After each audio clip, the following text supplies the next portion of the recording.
Hello बच्चों, आज जिस टॉपिक को हम डिस्कस करने वाले हैं उसका नाम है इलेक्ट्रिकल एनर्जी। तो कॉपी पेन निकाल लो और स्टार्ट करते हैं अपना खूबसूरत सा topic electrical energy. Electrical energy को पढ़ने से पहले हमको सर्किट डायग्राम के बारे में पता होना चाहिए कि सर्किट डायग्राम होता क्या है। उसके लिए मैंने क्या किया है, ऑलरेडी सर्किट डायग्राम के ऊपर मैंने डिटेल में जितना 10th वालों के लिए जरूरी है बोर्ड एग्जाम के लिए, ठीक है, उतना मैंने एक डेडिकेटेड वीडियो बना दी है। लिंक डिस्क्रिप्शन में है, अभी जाके देख लो या इस वीडियो से बात देख लेना, ठीक है। अगर आपको डाउट है तो, और सर्किट डायग्राम आता है तो कोई बात नहीं, ठीक है, तभी आपको ये चीज समझ में आएगी। तो स्टार्ट करते हैं। सबसे पहले हम क्या करेंगे, यहां पे एक सर्किट डायग्राम बनाएंगे, ठीक है। तो सर्किट डायग्राम बनाने के लिए हम क्या करते हैं, यहां पे पहले बैटरी लगा देंगे, ठीक है, और इसमें क्या दे देंगे, स्विच। जो बच्चों ये नेगेटिव टर्मिनल होता है, ये होता है लोअर पोटेंशियल और ये प्लस वाला होता है हायर पोटेंशियल। यहां पे मैंने क्या दिया, एक स्विच दे दिया, ठीक है, आई बात समझ में। और ये क्या है, बैटरी। अब बच्चों आपको पता है कि पॉजिटिव टर्मिनल से क्या फ्लो होता है, करंट, ठीक है। और यहां पे मैंने लगा दिया एक अमीटर। क्या लगा दिया, अमीटर। आपको पता है अमीटर क्या मेजर करता है, करंट को। तो बेटा जिधर हायर पोटेंशियल है, जिधर से करंट जा रहा है उधर अमीटर का पॉजिटिव और इधर नेगेटिव। मैंने पूरा वीडियो में, इससे पहली वाली वीडियो में पूरा डिटेल में बताया, आप वहां से सीख जाओगे, ठीक है, आसानी से।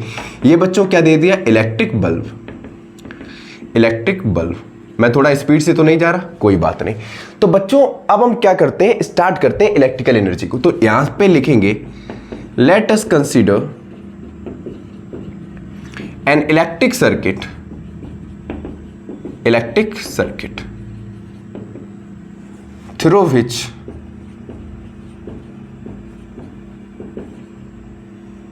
चार्ज फ्लो, या फिर ऐसे लिखो, through which Q amount of charge flow, Q amount of charge flow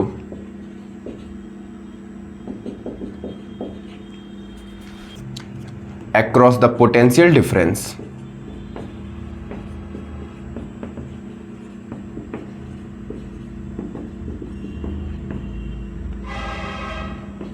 V, ठीक है। अच्छा बच्चों मैं थोड़ा एक चीज बताना चाहूंगा, ध्यान से देखना।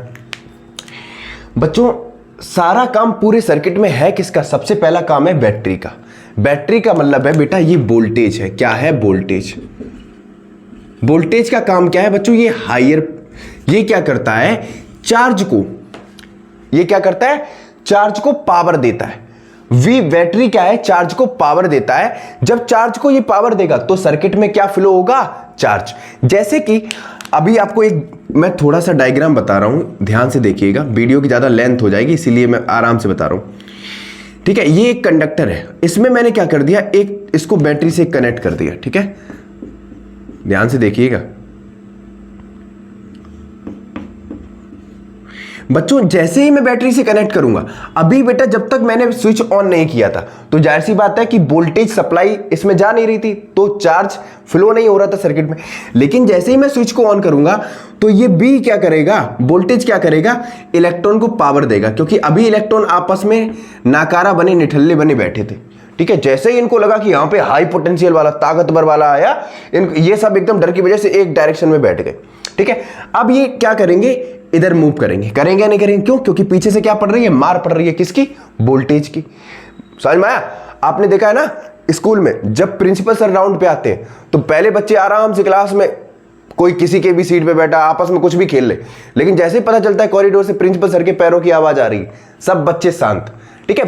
जितना ज्यादा हाई पोटेंशियल उतना ही ज्यादा चार्ज फ्लो और उतना ही ज्यादा क्या होगा, करंट बनेगा। आई बात समझ में।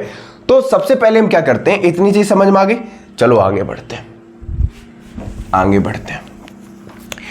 तो इससे आपको क्या पता चला कि जो वोल्टेज है उसने चार्ज पे क्या किया, बकडन किया। हमको क्या पता चला, जो वोल्टेज है इसने चार्ज पे क्या किया, बकडन किया, जिससे चार्ज पूरे सर्किट में अक्रॉस द टर्मिनल क्या हुआ, फ्लो हुआ। जब चार्ज फ्लो हुआ तो करंट बना, क्योंकि करंट है क्या, चार्ज पर यूनिट टाइम। समझ में आ गया, कोई तकलीफ। चलो आगे बढ़ते हैं। यहां पे लिखेंगे देन वर्क डन किसके बराबर हो जाएगा, पोटेंशियल इंटू चार्ज। यही तो होगा, पोटेंशियल इंटू चार्ज, क्योंकि V ने क्या किया, चार्ज के ऊपर वर्क डन किया, तो ये क्या हो गया, वर्क डन हुआ। तो वर्क डन का फॉर्मूला क्या आ गया, इसको बोल देंगे हम इलेक्ट्रिकल वर्क डन। क्या बोलेंगे, electrical work done. Electrical work done किसके बराबर होता है, W बराबर V इंटू क्यू। इतनी चीज समझ में आ गई। अब बच्चों जो वर्क डन हुआ है,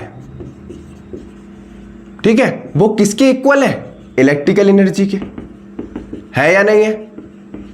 क्योंकि जाहिर सी बात है, आपको ये चीज तो पता होगी कि जब भी कोई ऑब्जेक्ट क्या करता है, वर्क डन करता है, ठीक है, तो वहां पे एनर्जी एक फॉर्म से दूसरी फॉर्म में क्या होती है, ट्रांसफर होती है। इतनी बात पता है। दूसरा क्या है, आपको पता है कि जो इलेक्ट्रिसिटी है वो क्या है, एक फॉर्म ऑफ एनर्जी है या नहीं है। तो वो डिफरेंट सुटेबल फॉर्म में क्या हो जाती है, कन्वर्ट हो जाती है।